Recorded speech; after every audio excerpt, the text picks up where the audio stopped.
Hey, everybody, and welcome to another episode of Tech Strong Women. I am Charlene O'Hanlon, a host, along with Tracy Bannon, who is my co-host. And in every episode of Tech Strong Women, we have some amazing guests who help us collectively elevate the conversation around gender equity and parity by celebrating the successes of these wonderful people in IT. So today we have two very, very exceptional guests. The first one is Kristen Garey, who's a product manager over at Ignyte Group. And then we have Hannah Feldman Hunt, who is the Chief Product and Innovation Officer over at Army Software Factory. I do want to point out that two of the reasons why we are having Hannah and Kristen on today's show is it is Women's History Month, and we've got to do that. I mean, we've got to really double down this. That's exactly. And then also Hannah and Kristen represent a younger generation of IT leaders. And when we're talking about diversity and equity, it's well beyond gender diversity and equity. It also is generational. So we are very, very excited about having this conversation that we're going to have with Kristen and Hannah. Tracy, I want to turn it over to you. If you have a couple intro words you want to say, and then we'll just get the conversation going. Sure, you bet. So, hey, everybody, it's Trace Bannon. I always like to ride side saddle with Charlene for our recordings with everyone. And it is all about diversity. It is all about lifting up real technologists and making sure that we're highlighting amazing things that are happening with amazing people. So I had the luxury of meeting Hannah and working with her and in being introduced to Kristen, and realized that generational aspect, there are probably some good things for us to learn. So I'm going to start with Kristen. I think Hannah may have a tech problem that's going to cause her a quick reboot and she'll be back. But I'm going to start with Kristen and say, hey, we know that you're a product owner with Appian. Talk a little bit, or with focusing on Appian with Ignyte. Talk a little bit about, what you're doing with low code, no code, and some of the challenges you're facing. Yeah. So I didn't come from a traditional computer science background. So low code was super appealing to me. So I got started on Appian a while ago and I really liked it. And it's been kind of the gateway to learn a lot of other stuff, since I can kind of set up connections and learn tools kind of gradually as we connect them into Appian. But it allows for really quick projects, which I'm super into. I like fast moving things. We're able to put something in front of people really quickly, which is I really like that. And we can get people working with us. It's a lot easier to get them giving good feedback and being more collaborative when we can get something into action sooner and put it in front of them and get some real pointed feedback. So far, I really like it. That's kind of how I got into it. I see myself sticking here. I like the low code. I like the automation. And even being here a few years, I feel like there's still so much that I can kind of do with it and learn. So I don't feel like it's limiting by any means. So I really like the low code area of things. It's really a growth area across, whether it's commercial or the government, where I tend to hang my hat a lot. But I'm finding that in some places there's a little bit of tissue rejection. Like there'll be some parts of the organization say, "Oh, we need this right now. We need it. Almost. Here's my credit card. Shadow IT. I'm going with it." And there are other parts, especially the more traditional parts of IT, that say, "Wait a minute. We don't need another tool. We don't need another thing like this. Whoa back, stop. I don't want you here." What are you seeing, first of all, and how are you addressing that? I'd love to know. Yeah. So we're definitely seeing both of those things. I think on the front of people having more pushback about why do we have to use another tool, I think a lot of times like a short timeline almost translates a little bit to lower quality, which isn't the case, or maybe a point solution, which also isn't necessarily the case. So I think education on that side of things is most important for us. Again, if we can get something in front of them quickly to actually even just explain the power of low code before we're even into the solution discussions, it's really helpful on that front. And then on the other side of things, we definitely have folks who are kind of like, oh, low code, that means you can build it in 2 days. So there's the other side of the spectrum where we're like trying to level set without constantly managing expectations and keeping people excited and hopeful and like trusting of these low code platforms, but still trying to make sure things are quality and they're done safe and they're done in like a stable, methodical way. And there's got to be some sort of, I'm sorry, Tracy. No, go ahead. Dive right in. But, one thing that we have heard a lot about low code and no code is you actually don't divorce yourself from the developers when you are working with low code and no code. It is as much about involving them in the process. You're just basically taking away some of the I don't want to call it scut work, but some of the more general, parts of the development, right? All right. You're abstracting away the things that can be repeated. Just putting it out there. Yeah, thank you for putting allowing it into there to be a little terms. bit more security that's built in underneath and some more purpose-built aspects to it. And Kristen brings up a really good point that just because it's slow, it's faster, doesn't mean it's less quality. It means it's different. There's still an SDLC. So yes, we can do it quickly, but we still have to vet it in order to get it out into wherever we're going to be hosting this or making it available from our productions, So yeah, those are great messages, Kristen, really great messages. And Hannah, I see everything. Oh, your tech is back up and online. Right. As another amazing, incredible woman who's working in technology, you are someone that I interact with from a business perspective with some of our work with the Army. And I would love for you to talk about the work that you're doing with Create and the software factories. Yeah, absolutely. So similar to Kristen, I don't have a traditional tech background. I actually wanted to be a diplomat. My degrees are in international affairs with a focus on global governance and like international diplomacy. So very different pivot into where I am in the tech sector now. And it really just came from like a desire to learn and like better understand how the government works and what we can do to make it more efficient. I always wanted to work in the government. Like that was something that I was really passionate about, but then finding this like space to actually build software has been really, really cool. And so I kind of fell into this role very interestingly. I was an Air Force civilian in an acquisition organization and serving in that program manager type capacity, got really interested in how we're building software. And so when I was looking to transition to a different role, the Army software factory came up. I got connected with somebody, and I was employee number 3, kind of at the ground level. And I really enjoy what I do. In my role, I'm the chief of product, so I oversee all of our application teams. What's really cool about the software factory is that we are a soldier-led development shop. So all of our teams have soldiers from across the Army that are building and delivering capabilities for the force. And at the same time of that, I also, in conjunction with the Army CIO, co-lead the Army's DevSecOps environment that's known as Create, which is basically the platform layer that sits atop our cloud environment. And so being able to have that full spectrum of capability, the DevSec and Ops in one organization is really like how software should be built. And it's super cool to be a part of that and be able to see soldiers across all facets of the organization be able to learn and better understand how to build software, utilizing modern technologies and approaches and processes, and then actually deliver capabilities. So I'm kind of like, it's just really wonderful to see. We started out with 10 people. Our organization has expanded to about 150 people. And so wow. Just in the past year and a half. So it's been pretty cool.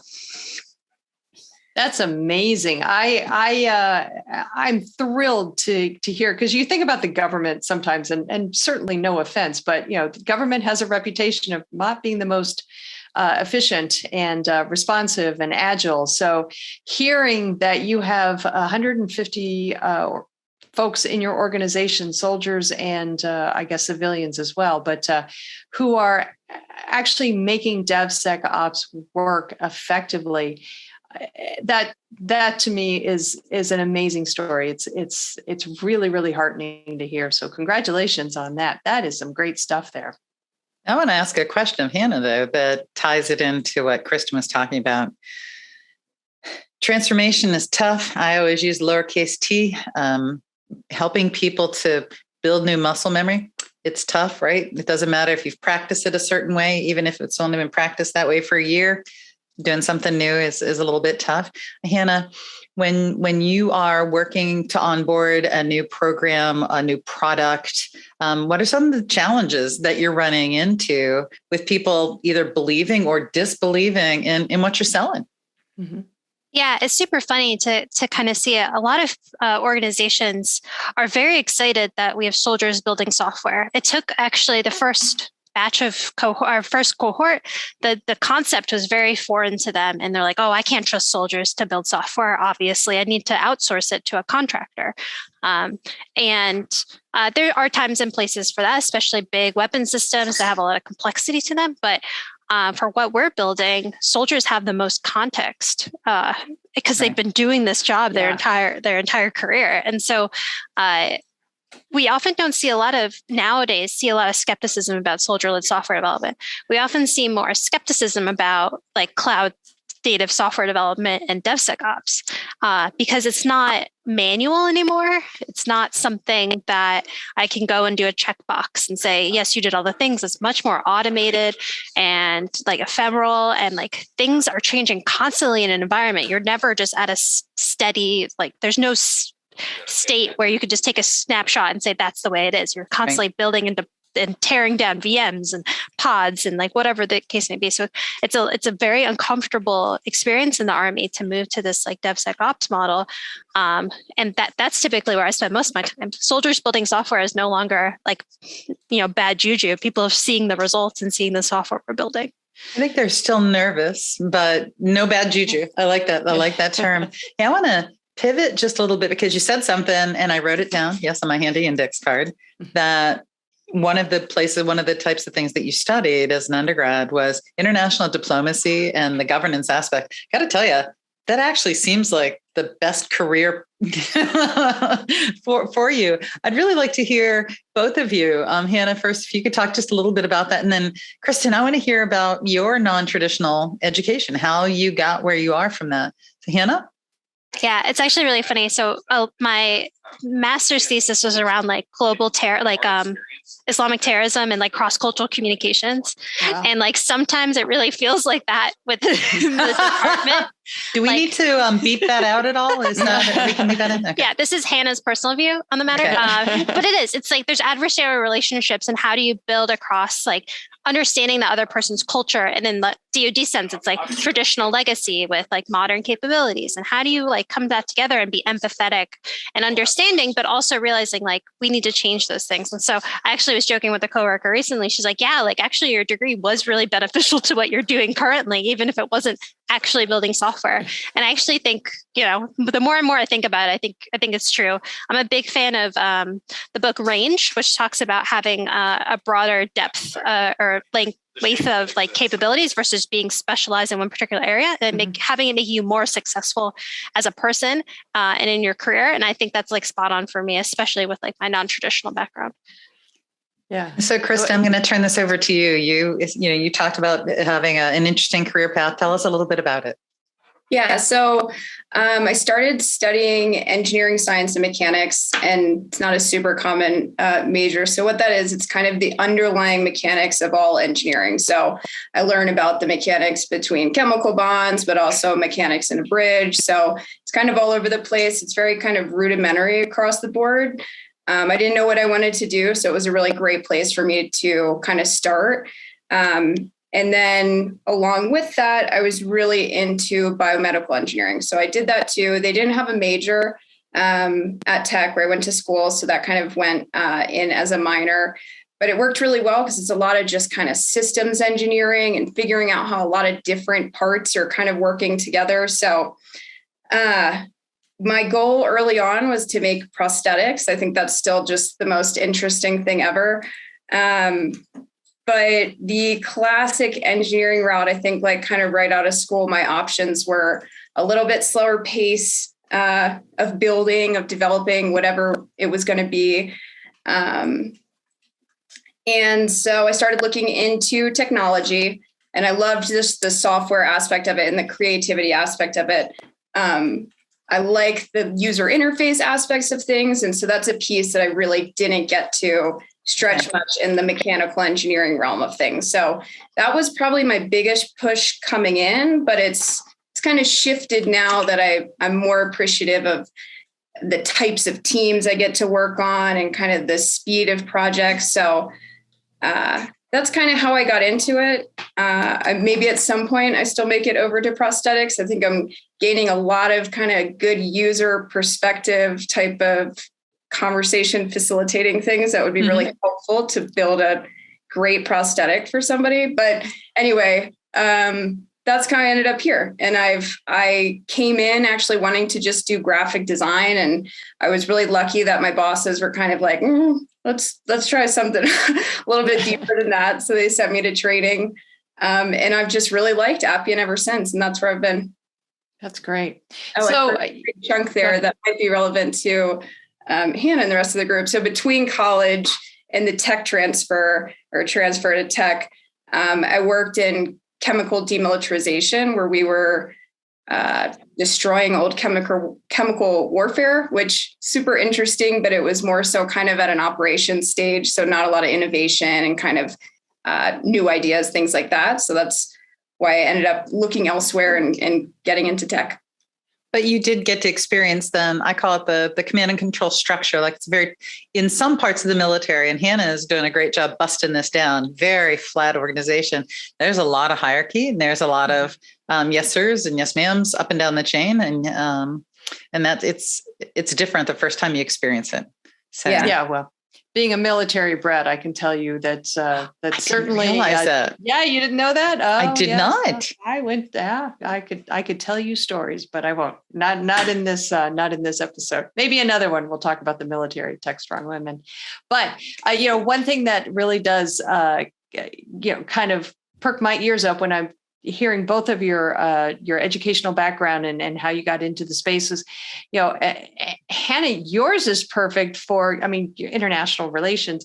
You're very diplomatic, so you're a great communicator. I keep thinking of the term, we don't negotiate with terrorists. Perfect. That's perfect for what you're doing. And then Kristen, you are more engineering in your focus and your base. So going into something like the development with Appian has been, I imagine that's been kind of I won't say it's been an easy transition for you, but it seems to be a very natural place for you to be. And I think what it underscores is the fact that we tend to move into the areas in which we are most comfortable. We may not be within the particular on that particular road.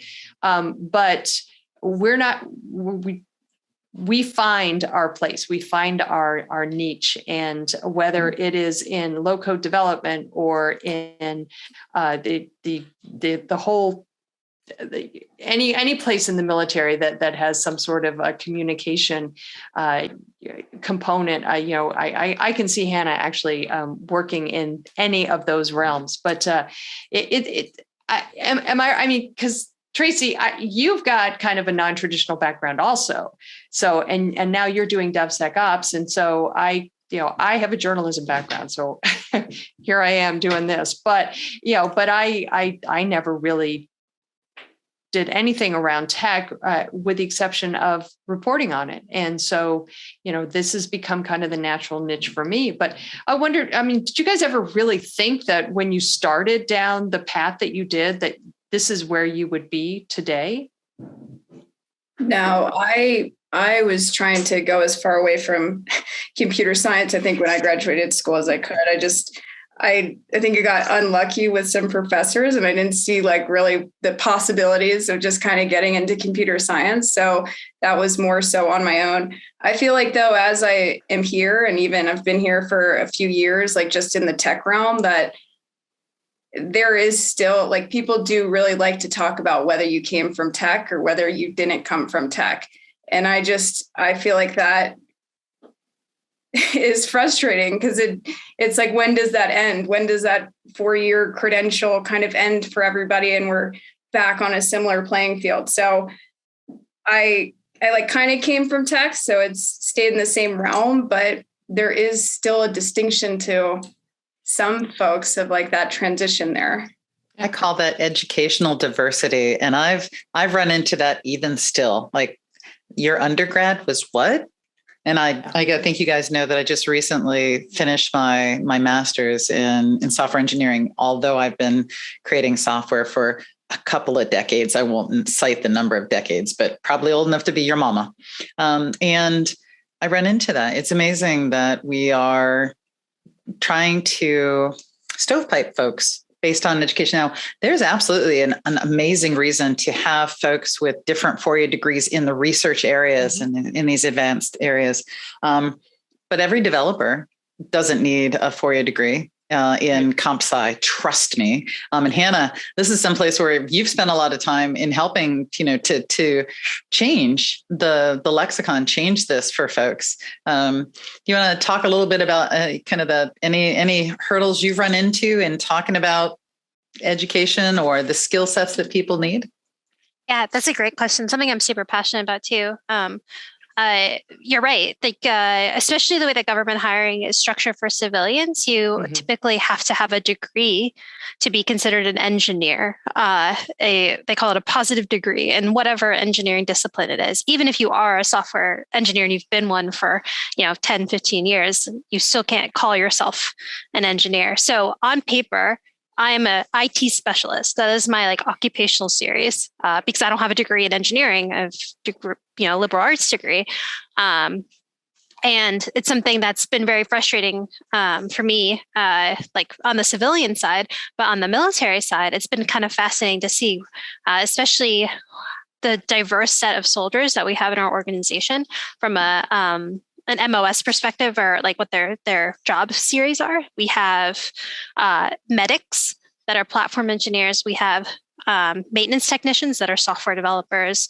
And then you have the traditional kind of roles like the signal officers or the cyber officers that do have a background in software development. But more often than not, we're getting a large swath of the population that don't have any formal background, formal career in software development, yet did it as a side gig, or were really passionate about it and learned how to build software themselves.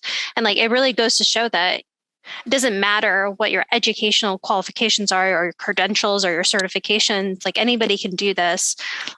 There's still a strong impetus within the department that if you don't have your Sec Plus or your Linux Plus, you're not allowed to touch particular systems. And right. I think it's just old school thinking. There's a level of education we provide up front as part of the software factory. It's about 6 months of we call it technology accelerator, where they are getting a level of practical proficiency in software development, product management, platform engineering, and UX design. And that is it's almost like a general, almost like a general assembly type of course. So they're learning, and then they can go and implement that by building software. It's not like these soldiers aren't vetted already. All of them have clearances. They're obviously in the Army. So it's something I'm very passionate about, is that as we continue to transform who can build software in the department, that we're more inclusive to that, not just people who have the positive degree in whatever engineering discipline. So do you think that your background has also kind of helped you along in making the argument, if you will, to maybe other organizations or other departments that might not really see the value in having such a diverse group of folks actually doing the work? I would hope so. I don't know necessarily, but I think having a non-traditional background and being able to demonstrate a level of expertise in software development. Obviously, I'm not a coder, but I guess from a business perspective, kind of understanding what's valuable and what's not, and really being actively engaged in our DevSecOps environment in particular. I think demonstrates a level of credibility that you don't need to have a degree necessarily. there's so much that's available on the internet, like to get upskilled. And then I'm surrounded by really smart people that help me become better every day. So you're never going to, if there are people in an organization that assume they have all the talent they need, that organization is going to fail. And so I'm always looking for people who are smarter than me, that can help explain things to me. And like, I can then in turn, like help make better business decisions for the organization or better user decisions for the organization. And that's something that I really care about, because again, I'm not, strongly technical. I can't code, but I can certainly talk the talk and understand the environments and try to do better. I'm going to say that Kristen would probably tell you that, Hannah, you can code. I can show you how. Come on over to my world. Come to the dark side. No. Come to the low code side. We'll be doing some amazing things over there. Well, Kristen, I would like to kind of find out, you did mention the education aspect and the fact that you don't have a technical background per se, or an engineer background. So there is that maybe inherent bias that you've come up against within the organization as to, what your level of expertise or what your level of proficiency will be based on your background. Do you think that that's a pervasive thing? Or, is that something that, we're seeing? Well, it's something that I've seen in the past. People just automatically write you off if you don't have the right degree or whatever. But, are there other challenges that you guys have, Kristen, we'll start with you, but you guys have come across in your job as kind of a non-traditional, not linear, if you will, somebody who's come up in a way that's, not kind of ticking all the boxes, if you will. And even with respect to, your age, or, you're working with your, in different cultures that maybe you hadn't in the past, what I'm interested in finding out what you guys have, challenges that you guys have come up against in your, as you've risen through the ranks in your career. Yeah. Kristen, why don't we start with you? Yeah. Sure. So I think, even I did even come from a technical background, and I still get questioned all the time because it's not computer science. People right. are very specific about computer science versus the rest of the world. So that's frustrating. It's definitely kind of still something I deal with. It's mostly something I deal with peers. It's not usually something and maybe I've got great managers and bosses who aren't going to question that stuff, but generally it is more, I know just over the years, even not like recently, just since I've been in kind of engineering and tech. And then Hannah hit on a good point that was kind of like made me think of some things about that. You've got a great community that you can kind of go to them, they're smart, and you can rely on them. That's the area where I feel like this distinction between CS and tech plays the biggest role, because I'll try to have these conversations that are very transparent, and I've got my whole guard down, because as long as I've been around, that's like the best way I can gain some credibility, is just being transparent. And I've kind of been eaten up the past few years because maybe they assume since I'm not CS, it's not a good question, or I haven't done my homework there, but I don't always feel that like I can be so transparent and let my guard down and like really try to dig in and start learning from my peers, because there is that like silly distinction between the two that creates like more barriers than I think it should. So my question to you is, so how have you been dealing with that then? Because you're not the only one, and there are others who can learn from you. How do you deal with that kind of ism or that kind of bias, educational or not? How do you navigate that? Because you want to be able to just go and have the conversation. You want to be able to go and say, hey, I opened this up. I was taking a look at this. I haven't worked with this particular XYZ. What do you think, Joe? What do you think, Mary? What do you think, Rajiv? Tell me. How are you managing that? Mm-hmm. Yeah, I think early on, I kind of had to make a decision whether I was going to shape myself a little bit differently so I could come off a little bit more like assertive and somebody I might not truly be, or I could stick to my guns and kind of say, this is how I like to work. I like to make an environment that's productive for this kind of work. And I also saw that like, other people were having the same issues. So I didn't really want to just bend myself so that I could like hold my own in these conversations and maybe be a little bit more, I don't know, putting on a front that maybe I know more than I do so that I can be part of the conversation.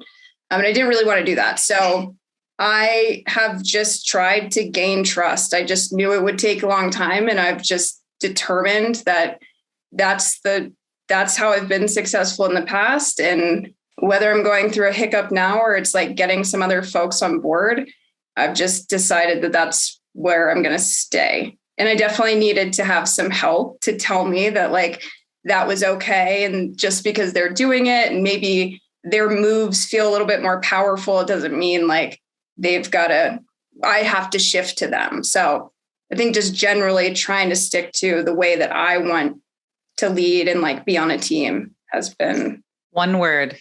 Authentic. Thank you. Yep. That is the word for tech strong women. Authentic. Yes, it is.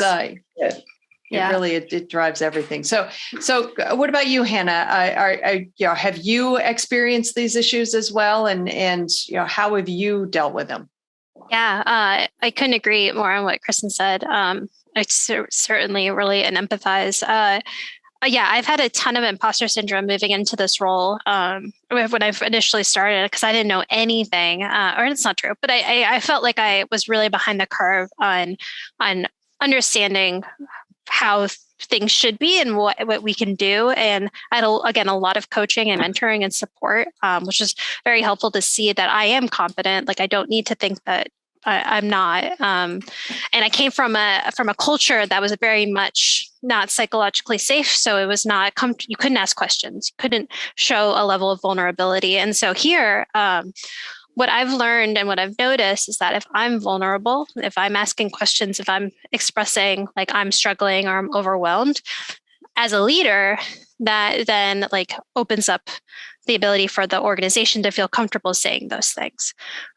Because if a leader's doing it, that means, okay, well, then I can mirror that behavior. And that can sometimes, not always be great when you're like maybe a little too vulnerable. But I tend to try to default to that way. I'm a very like honest person on how I'm doing. And it's served me well for the most part. I still think sometimes like a level of, I could be have a little bit better level of maturity and realize some things I should say or some things I shouldn't say, or who do I say those to the right audiences? And I question myself all the time on like if I'm communicating effectively. But I also just like want to be, to your point, like my authentic self. And like that's who I am as a person. I'm a pretty vulnerable person. And that seems to have worked out pretty well at the end of the day. Well, if nothing else, you can sleep better at night. I think if you live your life in the most authentic way possible, sometimes you're going to piss some people off, but other times you're going to make some people happy. So it's a balance. But one thing that has kind of cropped up in what both of you guys are saying is kind of finding your way and being able to do that and recognizing that that is the way that you want to go. Have either of you worked with mentors in the past, or is mentoring something that your organization offers? And is that something that you've ever even considered?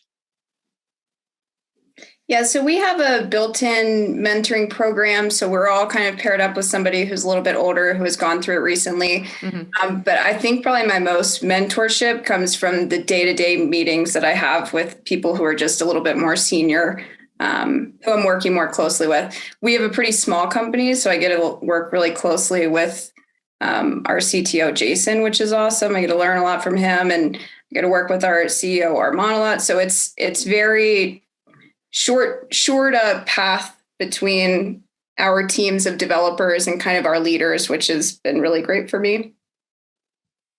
Yeah, and I rely a lot on mentors and like coaching and pairing. I'm a big like pairing together and solving problems. I've had a few mentors throughout my career in the department, and I've cherished them a lot. And I'm not like a formal mentee right now, But when I was chief of staff at Castle Run before coming here, I was very much the belly button of like, oh, I'm struggling. Let me go talk to Hannah about it. And I really enjoyed that. And that's what chief of staff does in essence. So like, it felt good that was it. And I think I get that sometimes here too, which is really nice. But we do have a women's group within the organization because we're pretty in comparison, in the military, it's about 20% female. So like we're a small amount of us. And so we really do try to like stick together and have lunches. I think we have a lunch this Wednesday. Great. So Tracy. I was on mute. I have a question for that. I saw your mouth moving, but there was nothing coming out. It's because I try to keep myself on mute lest I make some noise. You're talking about how important it's been for you to have mentors and peer pairing. I got to ask, how are you paying it forward? How are you bringing others along on the journey? Because you're not fresh out of college. You're on your path, guys, and you are ripping up the pavement in an awesome way. So how are you? Are you mentoring anybody right now, formally, informally, or what are you doing to help others? Kristen. So like we've talked about, I have a kind of a soft spot for this whole like tech versus non-tech discussion. So usually when I'm doing a lot of homework, like recently I had to get prepared for a kind of architectural meeting in front of a big IT team. And after I'm finished that and I spend a few days doing research, I'll reach out to the other folks who I know might not know that stuff and say, hey, let's get up to speed on this. Let's take 15 minutes. I can kind of divulge everything that took me a few hours. So then when you get to that conversation, you can hold your own, you can have a conversation. Because a lot of the time, I think it's just building up each other's confidence in those conversations. And because we can hold our own, we absolutely can. We've like deserved to be in the places that we are, but it sometimes we just need a little bit, I think, of like some knowledge that we can rely on, something a little bit more material that makes us feel better going into it. So I try to just disseminate whatever I learned so everybody else has it in their back pocket as well. Yeah. And in my organization, like I said, there's not as many like women in the military in general. So like being able to support and nurture the ones that are. And then on the civilian side, like my, like, I guess most like concrete thing is like our wonderful CISO is I was able to convince her to leave Castle Run and come work for us. And she's like amazing. And I'm like obsessed with her. And she's probably one of the smartest, most like confident, calm people ever.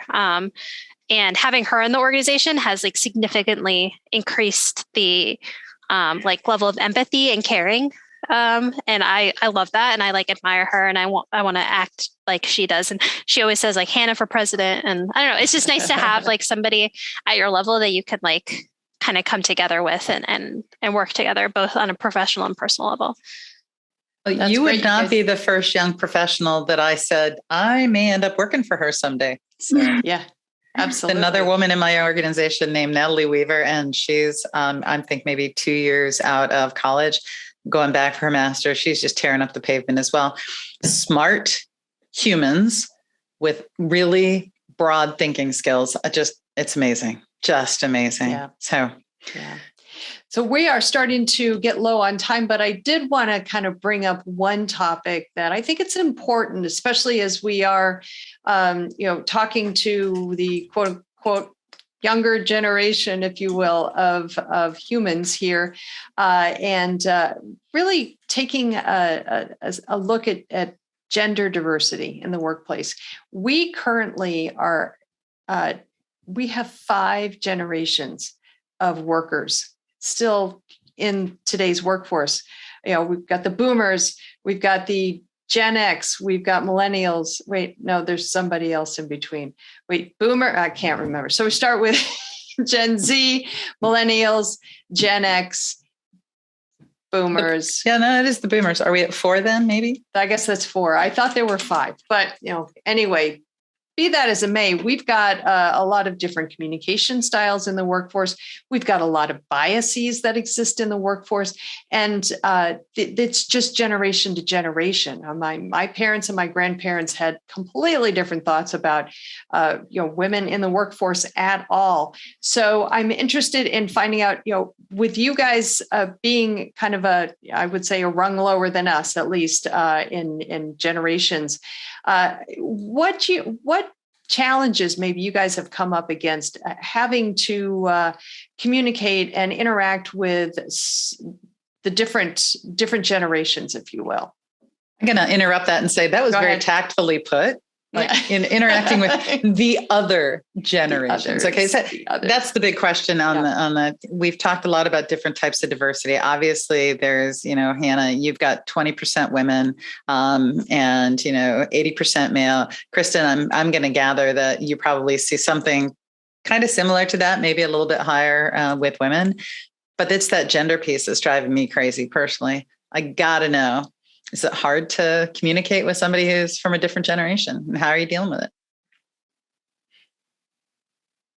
Yes. Kristen or Hannah? Take your pick.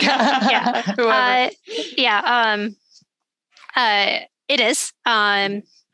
Also, the Gen Zs. I'm a millennial. Learning how to communicate with the Gen Zs is even now. I feel like an old lady. Like, oh, I gotta understand how these kids talk, and it's super funny. But yes, and it is a struggle. But I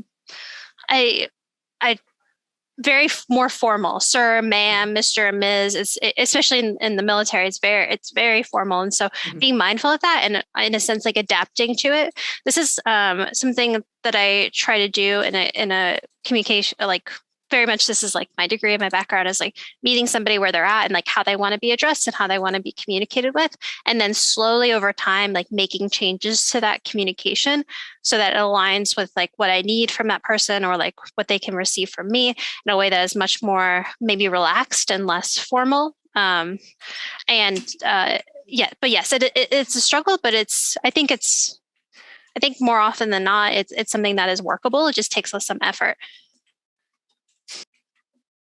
And what about you, Kristen? Have you found any other biases working with different generations? Beyond the communication aspect, because that is definitely something that I think every generation grapples with, is how to communicate with the other generations. But are there other things that you've come across in your workplace that is just central to one particular generation over another, and they've kind of posed challenges to you that maybe, I don't know, that if that it strictly is a generational thing? Mm-hmm.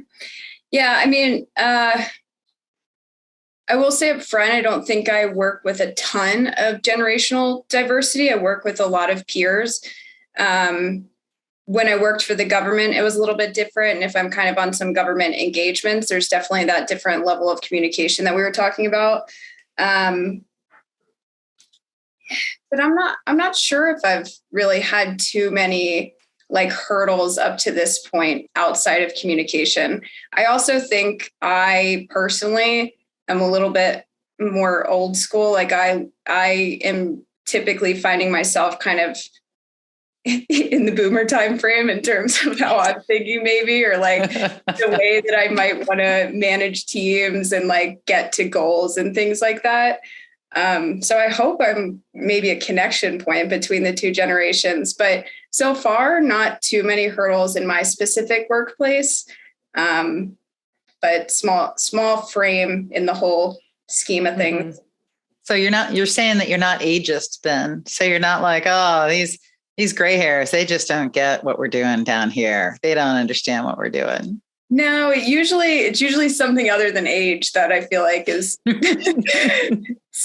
putting some disconnect in there, but a quality that has to do with their ability to comprehend as opposed to any other genetic property or such. So I think it's more about having an open mind about things. If you can just kind of expand your mind and open your mind to different new ideas. I think that's the best way to approach whether it's age, whether it's gender, whether it's whatever nationality, whatever. It's all about having an open mind.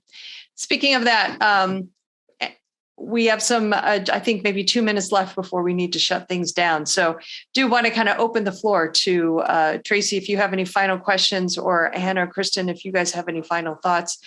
Tracy, why don't we start with you, and then we'll just do a quick little round table and we'll close it. So I'm gonna thank Kristen, Hannah, and always Charlene. Thank you. This has been a fantastic discussion, and it opened my eyes because I expected there to be a whole lot more.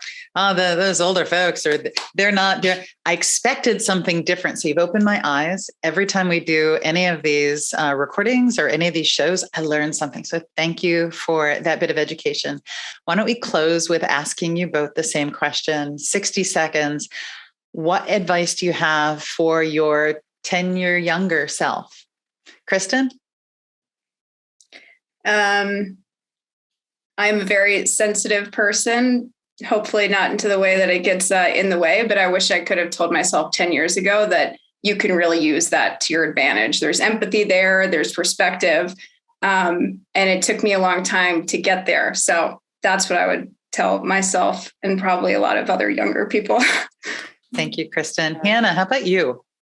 Yeah, I'd probably tell my younger self to not take myself too seriously. I often think I need to be perfect at everything. And if I'm not, then obviously people see me as flawed, and therefore I'm flawed. And rather I'm just another, they call it bozo on the bus. I'm just another person that's like helping to support an organization. So definitely not taking myself too seriously.